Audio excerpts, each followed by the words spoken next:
শক্তি আৰু বৈজ্ঞানিক দিশত যদি দখল আছে তেনেহলে আপুনিও পাব পাৰে 30 লাখ মাৰ্কিন ডলাৰ ভাৰতীয় টকাৰ হিচাপত 25 কোটি টকা।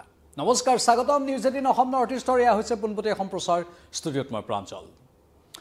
আৰু এই কথা নাছাই ঘোষণা কৰিছে আৰু এই নাছাই যিখিনি কথা কৈছে সেই উদ্ভাৱনী যদি কাৰোবাৰ সেই শক্তিটো আছে আৰু বৈজ্ঞানিক ক্ষেত্ৰত যদি দখল আছে তেনেহলে বিশ্বৰ যিকোনো প্ৰান্তৰ লোকে নাছাৰ ৱেবছাইটত গৈ ইয়াৰ বাবে আবেদন কৰিব পাৰে। নাছাৰ ৱেবছাইটত বিশদ বিৱৰণী আছে।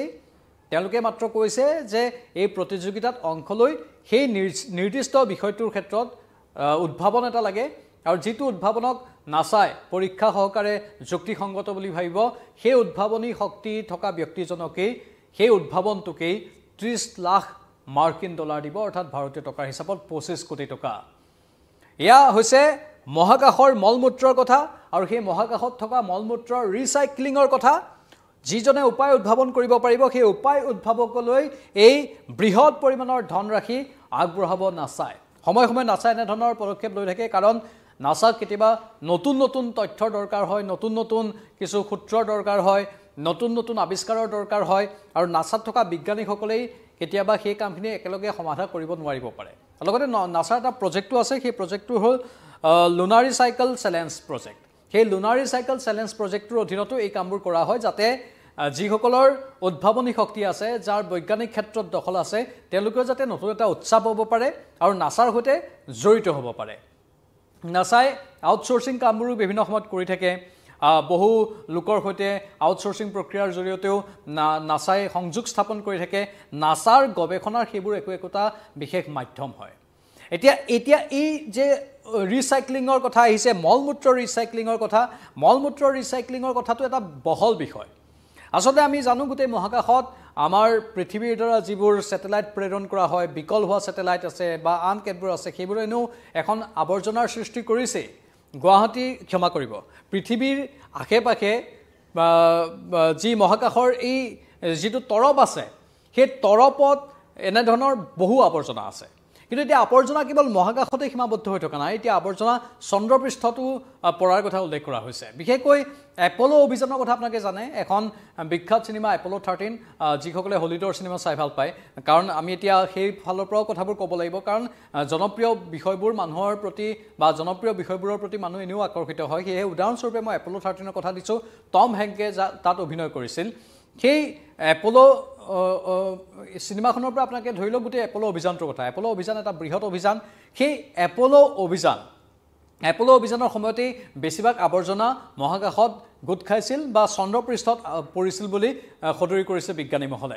বিশেষকৈ চন্দ্ৰপৃষ্ঠত মানৱসৃষ্ট আৱৰ্জনাৰ 96টা, অৰ্থাৎ ইংৰাজীত ক'বলৈ গ'লে 96টা বেগ আছে। সেই 96টা বেগৰ আটাইবোৰেই এপল' অভিযানৰে। সেই 96টা বেগ এতিয়াও ৰিচাইকেল কৰিব পৰা নাই বা সেইবোৰ তাৰ পৰা আঁতৰাব পৰা নাই। ঠিক একেধৰণে মহাকাশত আৰু কত কি আৱৰ্জনা আছে, যিবোৰ মই ক'লোঁ ছেটেলাইটৰ ক্ষেত্ৰতে হওক বা আন ক্ষেত্ৰবোৰ আৱৰ্জনাকে ধৰি হওক।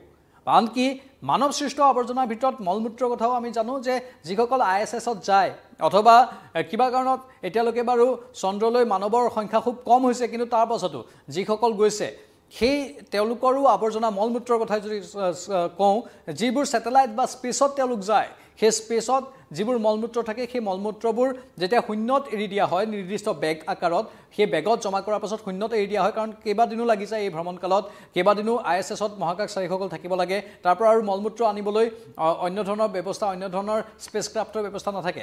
নিৰ্দিষ্ট এটা বেগ থাকে, সেই বেগটো পুনৰ মহাকাশতে এৰি দিয়া হয় আৰু সেই মহাকাশতেই গ্ৰেভিটিত শূন্যত সি অতিবাহী থাকে। তাৰ ফলত সিও এক প্ৰকাৰ আৱৰ্জনাৰ সৃষ্টি কৰে।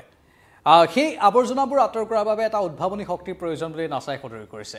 সেই আৱৰ্জনাবোৰ তাৰ পৰা আঁতৰাবলৈ ৰিচাইক্লিঙৰ বাবে নতুন উদ্ভাৱনী শক্তিৰ প্ৰয়োজন।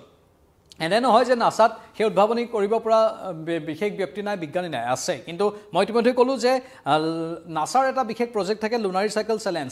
সেই লুনাৰ ৰিচাইকেল চেলেঞ্জৰ অংশ হিচাপে এই ব্যৱস্থাটো গ্ৰহণ কৰা হৈছে, যাতে বিশ্বৰ যিকোনো প্ৰান্তৰ সাধাৰণ মানুহেও এই চেলেঞ্জত অংশগ্ৰহণ কৰিব পাৰে। এই চেলেঞ্জত অংশগ্ৰহণ কৰি নাছাৰ সৈতে যাতে সংযোগ হ'ব পাৰে, সেই নাছাৰ সৈতে সংযুক্ত হোৱাৰ এটা বিশেষ মাধ্যম এই ব্যৱস্থাটো এই মাধ্যমৰ জৰিয়তে যিসকলৰ খুব ইচ্ছা বৈজ্ঞানিক কিবা আৱিষ্কাৰৰ যিসকলৰ খুব ইচ্ছা মহাকাশৰ এই জগতখনত মহাকাশ বিজ্ঞানৰ জগতখনত প্ৰৱেশ কৰাৰ মহাকাশ বিজ্ঞানৰ জগতখনত জড়িত হোৱাৰ যিসকল পোনপটীয়াকৈ নাছাৰ সৈতে জড়িত হ'ব পৰা নাই বা আন মহাকাশ সংস্থাৰ সৈতে জড়িত হ'ব পৰা নাই সেই সুবিধা তেওঁলোকে পোৱা নাই বা কিছুমান কাৰিকৰী কাৰণত সেইটো সম্ভৱপৰ হৈ উঠা নাই তেওঁলোকৰ বাবে এই সুযোগৰ বাট মুকলি কৰি দিয়া হৈছে এই সুযোগৰ